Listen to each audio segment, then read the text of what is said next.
Yeah, and as the number continues to climb here, if you're able to turn your video on, that would be great. We know that sometimes that might not be an option, but it's good to see some faces of the players who will participate and the parents obviously as well. But if you can have your video on, that would be great. We'll give it another 2 minutes here, and then we'll get started right at 7 o'clock.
All right, welcome everybody. My name is Peter Alden, Director of the League Hockey Academy and Director of the ECC Tournaments. And we couldn't be more excited to welcome you to the 2022 ECC Road to Prep at Westminster School. And we have a great audience here this evening, and thank you for joining us. And then tomorrow we'll start off with our practices and games, and it leads on into Friday as well too. We feel we've been doing this a couple of years. We feel this is a nice soft opening to the main event. You know, get people to ask some questions, understand, you know, the purpose and the mission of the Road to Prep, and I think you know how much importance it serves for a showcase event to better serve our players and certainly help our coaches understand the players that are there and get a real inside look at prep school hockey and a meet and greet and really get to better know their surroundings. And before we get started too, I just wanted to thank Tim Jonkis, as the head coach at Westminster, is joining us on this call, and the Westminster School for being the host site for the 2022 event. They've done a great job really helping better prepare you know, the facilities, making sure that, you know, we're well equipped to opening up tomorrow.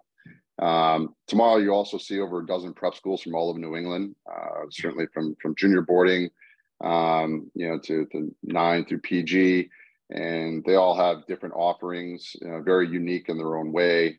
So certainly they're all excited to be there on the ice with the kids tomorrow to get rolling. Full schedule and rosters can be found online on ecctournaments.com. So Morgan McNulty has been your point of contact to this point, and leading to the website, you can find all the details that are on there. Any questions, we'll also have an on-site front desk person to help you along the way, to help navigate, you know, your questions throughout the event.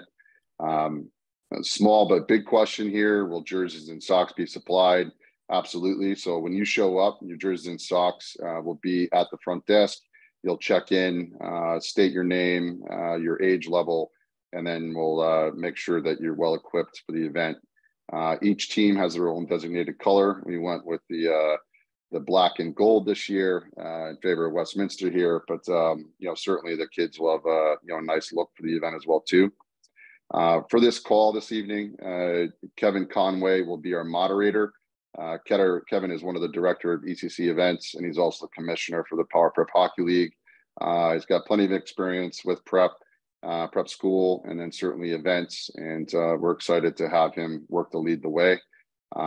He's got a nice order of coaches that'll be on site in this call, to really work to fill you in the details and education, prep school hockey and the process it takes to get there. So, without further ado, I'd like to introduce Kevin Conway, and then Tim Jonkis, Jeff Dwyer, Craig Badger, Danny Murphy. We're excited to have them as well too. So thank you all for being here. That being said, Kevin, why don't you take the lead here? Okay, Peter, thank you. Good evening, everyone.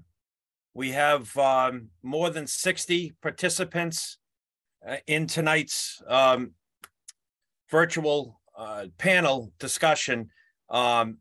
The coaches that you're going to hear from tonight are going to give you a little bit of information, but what we want to hear is really from you. We want your questions and being able to answer them directly.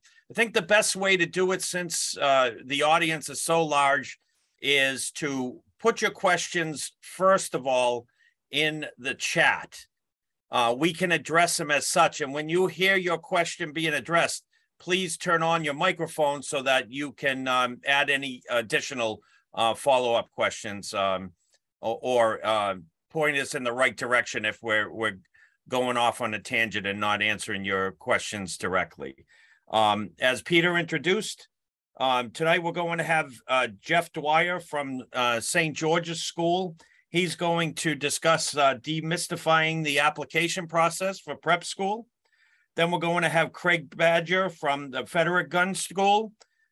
He's going to discuss the boarding school experience and how it prepares you for NCAA life. And then lastly, we're going to have Danny Murphy from St. Paul's School, and he's going to broadly discuss the topic of life in a New England prep school.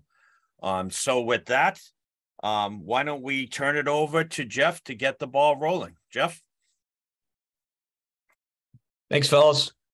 Hey, guys, my name's Jeff Dwyer. I work in the admission office, and I'm the director of financial aid at St. George's School. This is my 11th year here, and I've been the boys varsity coach for somewhere around 8.5 years.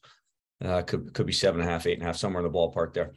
I just want to talk briefly, as I look at some of the names here and these backgrounds and the Zooms, I know that I've spoken with many of you before.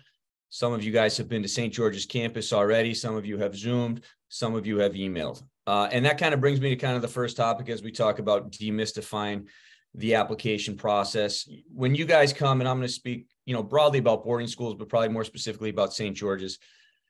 As you guys come to visit us at St. George's, our assumption is that you know nothing about boarding school, that this is entirely new to you, that it's foreign to you, that it's foreign to your parents. And you're walking into these schools, kind of, I don't want to use the word in awe, but you have all these questions, right? And so that's the first thing I would say is, as you walk into these schools, don't assume that we think you know everything there is. Ask all the questions that you can. And as I have this conversation with many of you, I know some of you guys have probably already completed and submitted your applications, because many of them are due on January 15th or February 1st, depending on the school. And then there's others of you where this may be the first step in the boarding school process for you. You're on this Zoom. Tomorrow, you're going to be in front of a bunch of prep coaches. And maybe this is something that came up as your season progressed here, the beginning of some of you guys who are playing public high school, or those of you guys that are playing, Fed hockey or elite hockey. You're going, this is brand new. And that's our assumption when you walk into our office. So the first thing is, don't feel intimidated as you walk in. There's no dumb questions. Ask away. We're all there to help. We want to help. We want you to ask those questions, whether it's over email, whether it's over the phone, or whether you're on our campus in person, which, honestly is the best way to really get a feel for these campuses. Westminster is different from St. George's, is different from St. Paul's, it's different from Gunn. They're all different schools, and it's important that you walk around. It's important that you see a bunch of them so you get a feel for them. So as you walk these campuses, you can say, boy, I can really see myself on these campus. This feels good. I like the feeling of the kids and the faculty that are walking around. They're picking their head up. They're saying hello. I see a couple kids I recognize. Or you may walk on our campus and say, you know what, not the place for me. Doesn't have the vibe that I want. And so I always encourage kids, try and get out and see the schools if you can. I recognize that technology and Zoom has made it much easier to sit back in your living room and kind of complete the whole process from your couch. But we still urge you, if you can, to get on campus. And most of the schools are very, very accommodating in making sure that we can fit your schedule. We are getting relatively late in the process here, with many of us kind of closing the admission process, mid-January, end of January, but there's still time to get out there, whether it's a Saturday or whether it's just walking around the campus on a Sunday. It's important to get on that campus and feel it. It brings me a little bit too to the application process itself and the visit itself. I often talk to kids and I say it's important. Obviously, hockey for you guys is going to be very central to the experience of boarding school. But as you go on these visits, it's important that you learn about everything else as well. You don't just want to go on the campus and sit down with the hockey coach for 30 minutes and talk to them about, whether they're running a 1-3-1 or a 1-2-2. You want to walk around, you want to see the campus, you want to ask them about the academic offerings that they have. It's a two-way street as well. If a student comes in and sits down in my office and all they want to do is talk about hockey and then they leave the campus, it leaves me wondering, why are they doing this? Are they doing this explicitly for hockey, or do they really want the full package and the complete experience? Are they a student that's going to come in and they're going to impact our community in a number of ways? Are they going to come in and they're going to be 100% hockey? They're going to go home on the weekends and play fall hockey. They're going to be gone on Sundays doing individual skill training, and they're not going to engross themselves in the campus and become a part of our community. So it's important that you show us as well that you are multi-talented, that you have other interests as well. Clearly, hockey is the number one piece for many of you, if not all of you. It was the same for all of these coaches that are sitting on this panel here tonight. But it's important that we know that you're a well-rounded person that's going to add to our community in other ways. So as you do the interview, for many of you, maybe you've done that already. You've done 5-6 interviews. Others you haven't. Go in, and it's really just, for me, and I interview about 150 to 200 kids a year. It's a conversation. How are you doing? What do you like to do in school? What do you do in the summer? How do you spend your weekends? What gets you out of bed in the morning? It's simple conversations. We just want to see what kind of conversation you have, what interests you, how you're going to add to our community.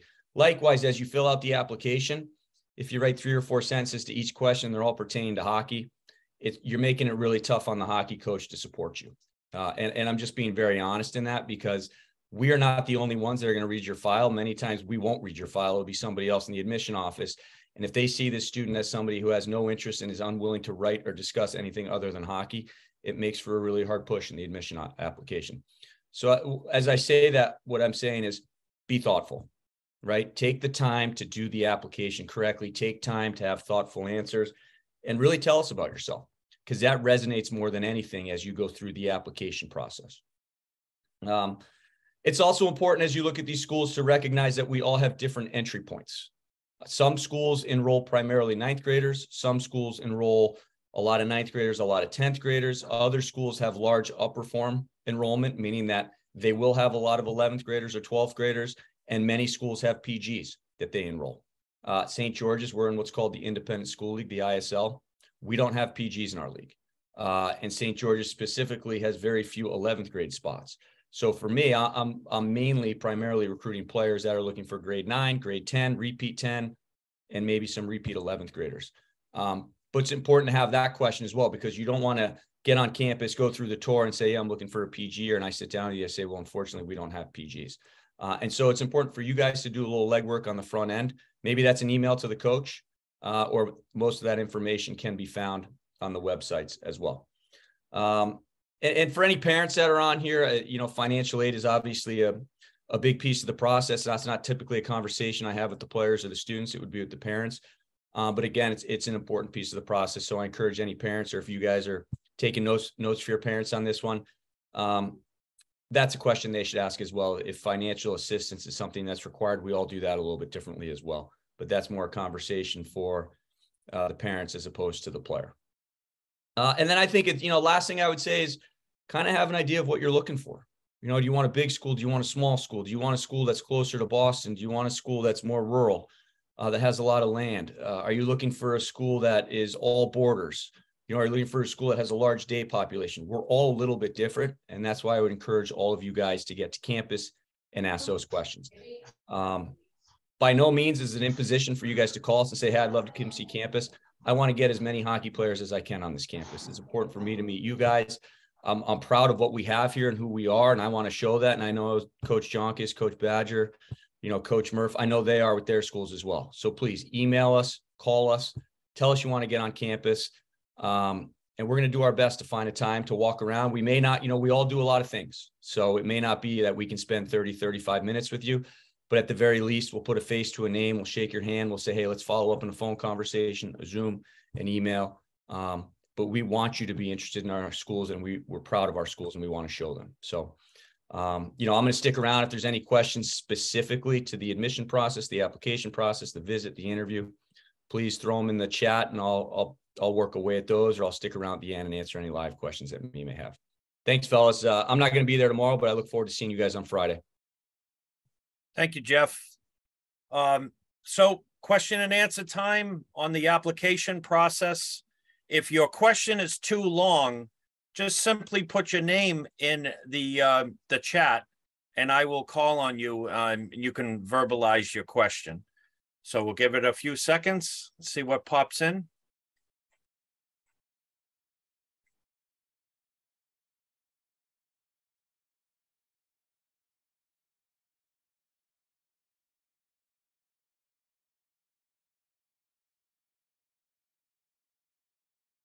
Doesn't look like we have any questions. If you think of anything to follow up on with Jeff or any of the coaches. Oh, we have one. What grade level do you encourage students to repeat, Jeff? We actually leave that up to the student and the family. That's kind of an important decision. Some kids, for whatever reason, kids are ready at different times. There may be a kid who's physically mature enough to enter in grade 9 and be an impact player. But maybe academically, they're not quite there yet, and they would benefit from doing a year of high school, getting their feet underneath them, and then coming in and repeating 9 at St. George's or one of the other schools. Other kids, from a physical perspective, benefit from playing at their local public school for grades 9 and 10 and playing against bigger, faster, stronger guys who maybe aren't as skilled. And then they come in and do a repeat tenure. Other kids, repeat 11 is the year for them. It's really different for every kid, but it's a conversation that I'm happy to have with any kid that's looking at St. George's. I'll watch their film. I'll look at their transcript. I'll come see them play. And I'll say, hey, maybe I think you're a year away. You would benefit from another year of kind of pulling the wagon at your public school and being on the PP, being on the PK and building that confidence. And then I feel like you could come in as a repeat 10th grader and really excel and hit the ground running. And so it's really different for every player, but it's a conversation that we have quite a bit. And it's a conversation that we're going to be honest with you as well, because the worst thing you can have is unrealized expectations at a school. And so most of the coaches are very honest in their assessment of players, so that you do come in and not only you're going to earn your time, but you kind of have an idea of where you're going to fall in the roster. Not necessarily, forward 1 to forward 12, but hey, we see as a varsity guy, we see as a JV guy, we see as a big time impact guy, we see as a bottom 6 guy, something like that. So different for every kid, but an important conversation to have. Thank you, Jeff. And thank you, Colin, for your question. Anybody else before we move on to topic number 2?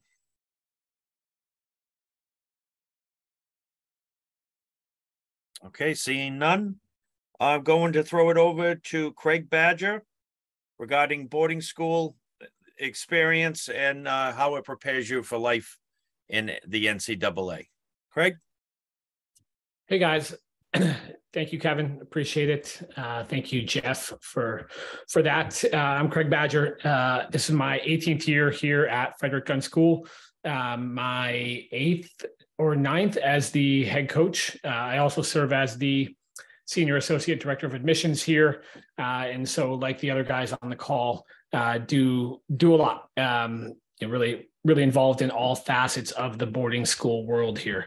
And I apologize in advance if you hear noise in the background. It is 7:20 right now, and I've got 3 little ones who are running around getting ready for bed, hopefully. But based on the noise in the background, it doesn't seem like it. So I apologize for that. But Coach Jonkus asked me on here as well to talk about prep school hockey in preparation for the NCAA level, as I also currently serve as the president of the New England Prep School Ice Hockey Association Coaches Association. And so, I will speak kind of generally about this topic. Obviously, I believe in what we do here at Gun, but more so, I'm a believer in what we do in prep school in general. I really think, as Coach Dwyer said, that we're all great. We're all different. Here at Gun, we're 325 kids. Westy kind of a similar size. St. George's a similar size. St. Paul's bigger. And on paper, a lot of us will look very similar. But when you get on campuses, you see little differences and intangible differences that can touch you as a kid and as a human and make you feel more comfortable at one school as opposed to another. But in general, we're all great. We all offer great experiences on the ice. More importantly, we all offer great experiences off the ice, in the classroom, in the dorms, around campus. And that's really kind of the first way that we really work to prepare you for success at the NCAA level. In the end, we don't want you to just get to the NCAA level, whether that's Division I or Division III. But we want you to be able to find success when you do get there. And success will look different for everybody, but success has to come on and off the ice. And the off the ice stuff is most important for you as a human being moving forward. As Coach Dwyer said, if you come to the interview and all you want to do is talk about hockey, well, that's a red flag to us. Because one of the things that I say to every kid who I interview is that ultimately, at least 90%, probably 95% of your time here on campus will be doing things that have nothing to do with hockey. It'll be in the dorm, it'll be in the classroom, we'll be playing other sports, we'll be doing all of those types of things. We want to make sure that those things are a fit. And so first and foremost, we're preparing you for success in college as a human and as a student. And the reality is that there are lots of other paths out there for young hockey players like yourselves. We are really the only one path that really puts that at the forefront of really working to prepare you to be a student athlete at the NCAA level. And that's in the name, New England Preparatory Schools, college preparatory schools, to prepare you for success at the college level, predominantly academically and socially. Hockey-wise,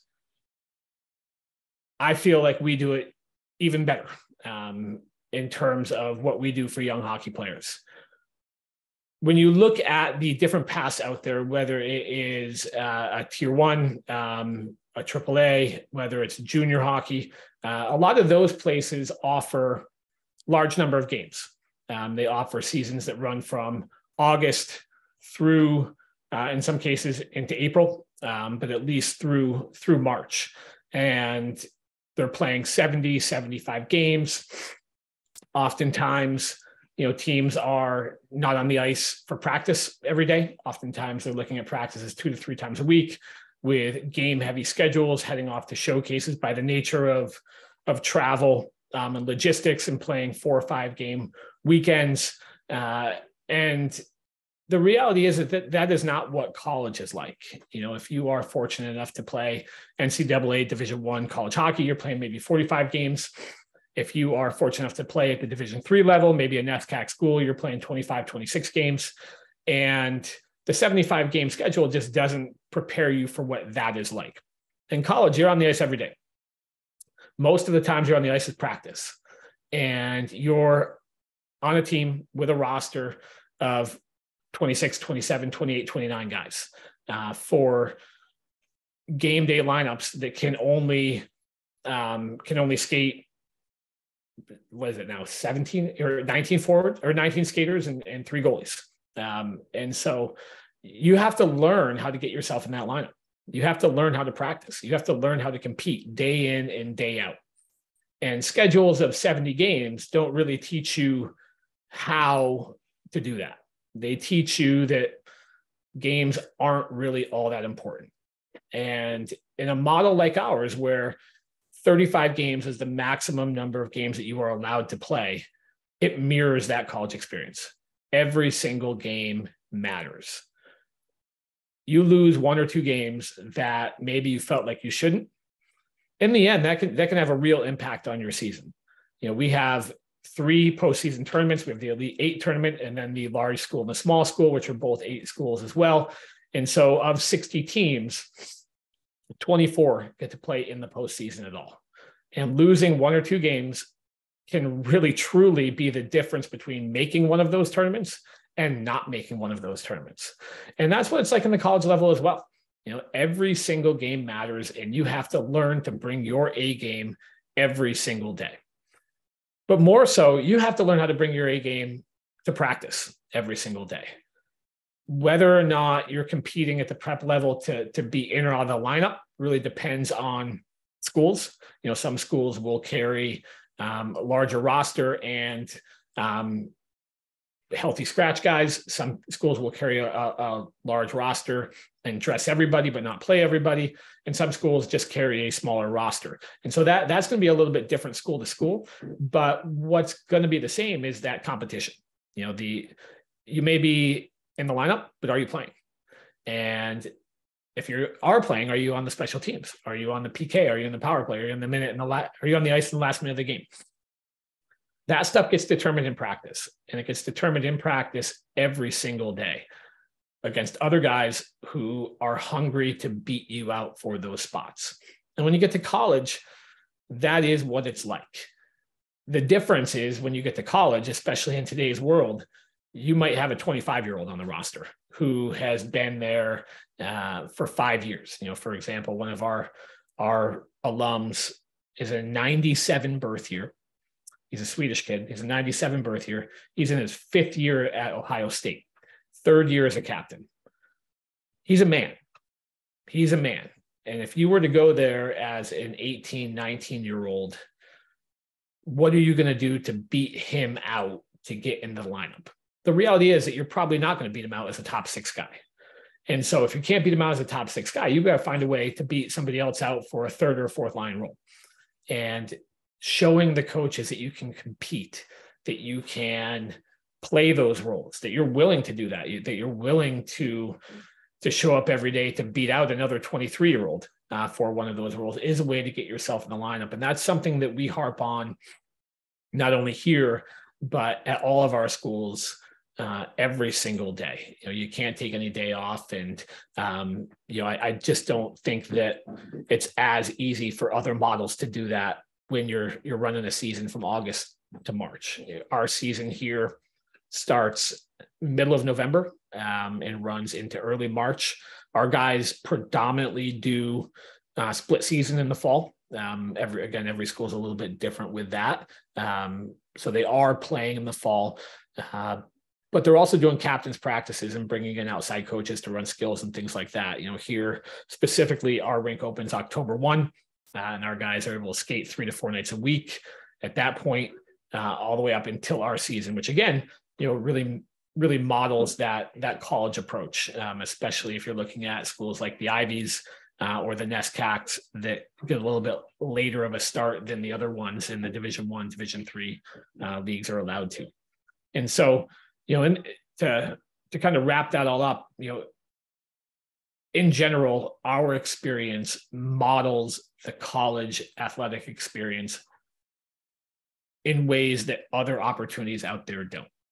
And every path is different, and every kid's path is different. And finding what the right path is for you is important, whether that's prep school or tier 1 or junior or public high school. And then within the prep school world, figuring out what school might be the right fit is important. But to me, we are really kind of truly the only path out there that tells you that you don't have to sacrifice on the athletic front. You don't have to sacrifice on the academic front. And you also don't have to sacrifice on being a human being and being a kid. Our guys most Saturday nights are back on campus by 7, 8 o'clock at night. And if we have a dance going on, they can go to that. If there's something else going on, they can do that. We're we're not pulling them out on Thursdays and traveling every weekend and telling them that they have to sacrifice on being a kid as well. And so, I will be there tomorrow. And I think I'm on the ice for all 3 practices, and then on the bench for one of the games.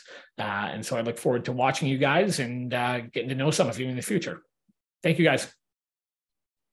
Thank you, Craig. We do have a question that came in early, even before you began, from Dean. He asks, can you discuss JV development from 9th grade through varsity? Yeah. So this is, it's a question that's going to be very different from school to school. I think what I tend to say across the board is that, there isn't, at least to my knowledge, there isn't a school out there where the JV program is going to be, truly a feeder program to the varsity. Some schools, there's no movement. Some schools really don't bring in many guys at all for the JV hockey team. And it's kind of truly a dead end. Other schools do. And again, it's going to be different from school to school in terms of how many guys may make the move from JV to varsity. I would say on average for us here at Gun, you're looking at 1 to 2 in any given year. There is definitely movement, but it's not 5 or 6 guys. I think that the guys who tend to have the best chance at it are guys who come in younger, for guys who do come in as 9th graders. And the guys that we've had who have had the most success in terms of making that jump from JV to varsity have been guys who came in young, probably a year or so before they were ready. But their families made the decision to send them for good reasons. It was for a little bit for the hockey piece, but more so for the non-hockey stuff, and felt like getting their son to boarding school was going to make their lives better and easier and all of those things. I think, again, it's just different school to school. But I think that a lot of schools, there is the opportunity, but there's almost no school out there where it's a true feeder from the JV to the varsity. Okay, thank you. Any other questions before we move on regarding preparing for NCAA and how prep school mirrors that type of life?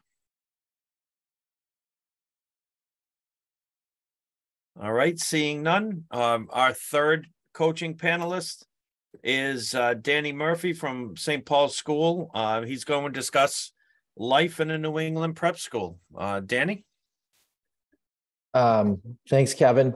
Thanks, Jeff. Thanks, Craig. Thanks, Tim. And I'd like to say good evening to everyone. I'm certainly excited to be on this call. And before I dive into my details about life at a New England prep school, I just want to recognize my bias. This is my 27th year working at boarding schools, and I went to Frederick Gun School for 3 years as a kid. So I've been at boarding schools more than half my life now. At St. Paul's School, I teach humanities. I work in our admissions office, and I coach the boys hockey team, and wherever else they need me in the spring, I will help out. And I was thinking about this call this afternoon, and I was thinking about what I would say to you all about prep school and what makes it special. So I have 10 things to share with you that I think are really unique and hopefully will resonate with you and will be meaningful to you. And here they are. So the first thing is your teachers, your coaches, and your advisor will know you, they'll see you, and they're going to value you as a person. Your teachers will know how good you are at hockey and will actually come to your games and support you. Your school will come and see you play. Imagine that, like your school is going to come watch you play hockey. That's a pretty exciting thing. The third thing, you'll be able to walk to practice every day. and leave your gear in the locker room. The fourth thing is you'll be able to work out in the weight room with your teammates throughout the whole school year. The fifth thing, which I think is really important, and Jeff Dwyer had touched upon this and Craig had touched upon this, is that you'll have an opportunity to pursue hockey really at an extremely high level, but also be able to explore your other interests that you have in your life, whether that's music, art, theater, lacrosse, baseball, soccer, golf, or crew. You're going to be actually be able to do other things and still be able to play hockey at an extremely high level. The sixth thing, which I think is pretty cool, is you're going to be able to go to school with kids from around the country and around the world and build relationships that you're going to have for the rest of your life. The seventh thing, which I think is really, really important, is you're going to be part of a learning community that will teach you how to do hard things well that you'll have for the rest of your life. The eighth thing is you'll be pushed socially and emotionally. The ninth thing is you'll learn to be reflective. And then the last one, which I think is arguably the most important, and I'm going to share it with you, is you'll be grateful to be part of a learning community that places value on who you are as a person and asks you to be the best person, the best version of yourself every day. So those are the 10 things that I think kind of sum up the life on a boarding school campus. I'm excited to work with you all tomorrow afternoon. I'll be on the ice for 2 practices and coaching 2 games, and I look forward to talking to you about St. Paul's School and really about the opportunity to go to boarding school. And as everyone has mentioned on the call so far, it's important that you find the right school for you if this is something that you're interested in. So Kevin, that's it for me. Let's open it up for questions and see what we have. Actually, Danny, I'd like to start it off with a follow-up question. Could you expound on that point about being reflective? I think that would be interesting for them to hear. Yeah, so it's reflective in a lot of ways, right? So, I'll come at it one from the hockey perspective, right? So like every day in practice, your coaches are going to do some type of small games, work on some type of skill. What's different, I think, about the boarding school experiences is that your coaches are teachers. So they're going to ask you after practice to think about the exercises you did and how you would apply those to the upcoming game, or how can you apply those to your own personal game, because everything's connected, right? Like, and there's a reason why we do things. And, that same thing is in the classroom as well, whether it's you're looking at a piece of literature, you're working on your writing and how you're going to apply that. But really, it's not just, we don't ask you to just come to practice and go through these drills and just forget about it, right? I think the big part about it for me with being reflective is that you take what you did in practice and then you take time to actually visualize and how you're going to implement what you worked in practice in the upcoming game. And that's part of that ethos of being in a learning community where you're a student all the time, right? You never stop learning. You never stop thinking about improving. So hopefully that answers that for you, Kevin. I think it's a great point and something that more student athletes really need to appreciate at any stop along their careers, but certainly at the prep school level where you're dealing with coaches on the ice and teachers on the ice and off as well. We got another question here. Do you guys have different programs to help kids out for their jobs in the future? I can speak a little bit to that. At some schools, in most schools, I think STEM is a big academic program that we all have.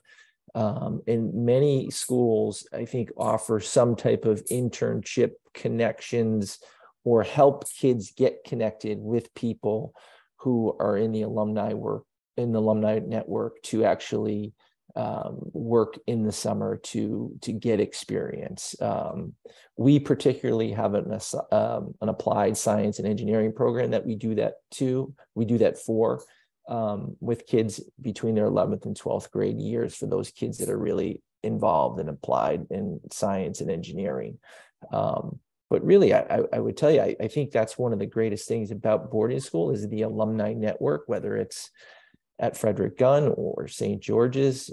There's always people that are willing to work with kids that are at their alma mater. It's a function of really advocating for yourself when you're on the grounds and talking to the faculty and telling people what your interests are.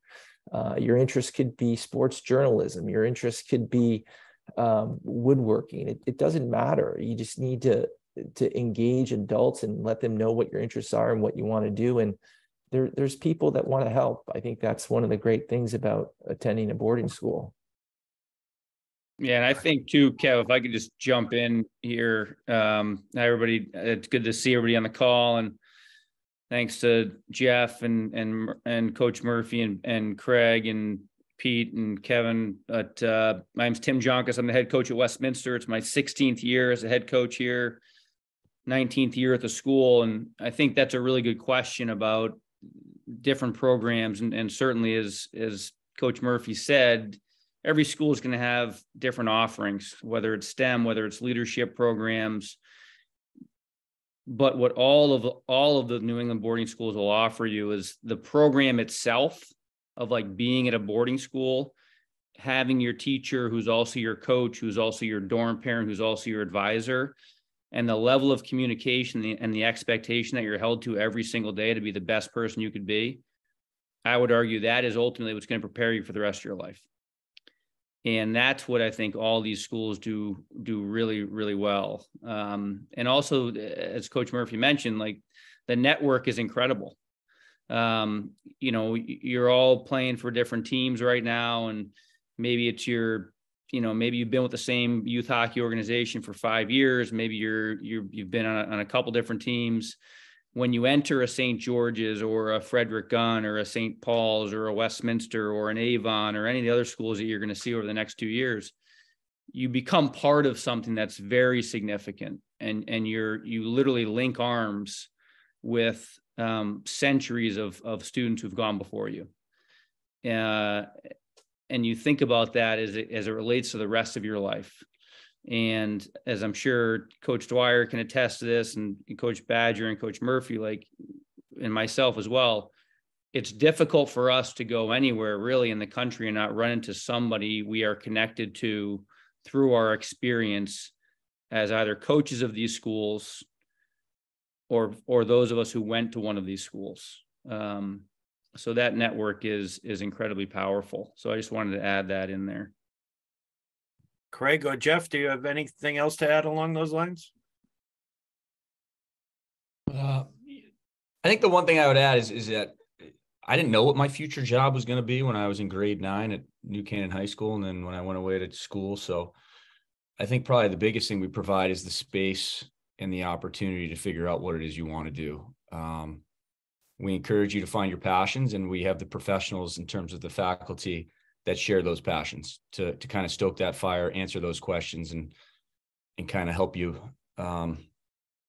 cultivate the gifts that are yours. And so that for me is the biggest thing. I think, as Murph said, we all have alumni networks. We all have global programs. We all have internships, special trips over spring break, but it's really the opportunity, the space, the infrastructure to allow you to find those passions and grow them. And then more importantly, the faculty that are going to help you find those passions and continue to grow them. Craig, anything to add? Nothing to add, Kevin. I think that those guys said it really well, and no need for me to just say it another way. I agree with everything they said. All right, Pietro, thank you for that question. Is there anything else on any of these 3 topics that anyone else would like to weigh in on? Again, if your question's too long, feel free to just put your name in the chat, and I'll be happy to call on you.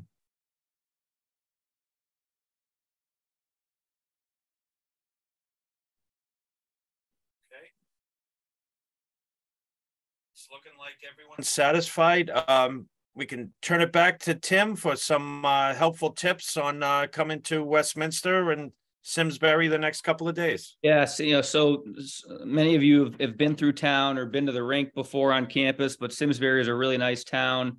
There's plenty of options for local dining that you can easily access using your phone or your computer. Just quick search in terms of things to do in between your games. But we really do hope that you spend some time just kind of in the rink and around, and even when you're not on the ice. And we've created kind of an area in the rink where all of the coaches who will be on campus each day will be in and out of that room, and they'll have materials from their school to distribute, but also just to engage with all of you. And, I really do mean that. And hopefully you've gotten you felt that a little bit on this Zoom call, that, as coaches at our schools, we're obviously very passionate about the game of ice hockey, but we're also very passionate about helping young people. So we want to answer your questions. We want to meet you one-on-one. We want to help you figure out what might be the right path for you. And so there's going to be opportunity for you to do that over the next 2 days, but you need to take advantage of that for sure. So seek us out either, on the ice during a game or in that room that Morgan will point out to you when you register tomorrow. As it relates to campus, when you enter campus, the driveway is roughly about a quarter of a mile long.